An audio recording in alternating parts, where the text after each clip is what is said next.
Hi வணக்கம் pan kitchen. இப்போ வந்து வத்த குழம்பு பண்ணுறதுக்காக புளி ஊற வைக்கிறதுக்கு எடுத்துட்டுருக்கேன். இதை வந்து ஒரு மேலெலும்பு அலம்பிட்டேன். ஏன்னா நம்ம புளியெல்லாம் வந்து காய வைக்கும் பொழுது டஸ்ட்டெல்லாம் ஒட்டின்னு இருக்கோம் இல்லையா, அதோட தானே கடைக்கு வருது, கடையிலேருந்து நம்ம வாங்கிட்டு வரோம்.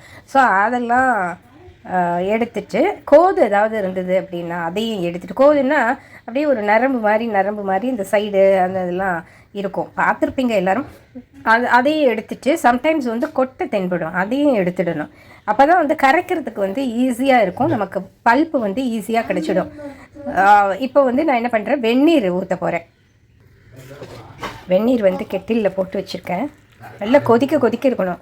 அப்போ தான் வந்து சீக்கிரம் ஊறும். ஒரு 5 நிமிஷம் அதுலேயே ஊறி போயிடும். அது சில பேர் என்ன பண்ணுவான்னா அடுப்பில் வச்சே டைரெக்டாக கொதிக்க வச்சு வைப்பா.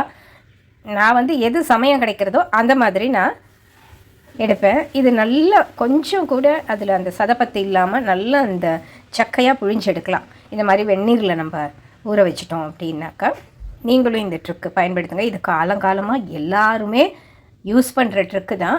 இது வந்து அவசர சமையலுக்கு இது மாதிரி இல்லை, நம்ம 10 மணிக்கு சமைக்க போகிறோம், காலையில் காஃபி போடுற அடுப்புலையே புளியை எடுத்து கொஞ்சம் தண்ணியை ஊற்றி வச்சுட்டு 10 மணிக்கு நம்ம கரைக்கும் போது அதுவும் நல்லா கரைப்படும். அது வந்து பச்சை தண்ணியில் ஊற வச்சாலே போதும்.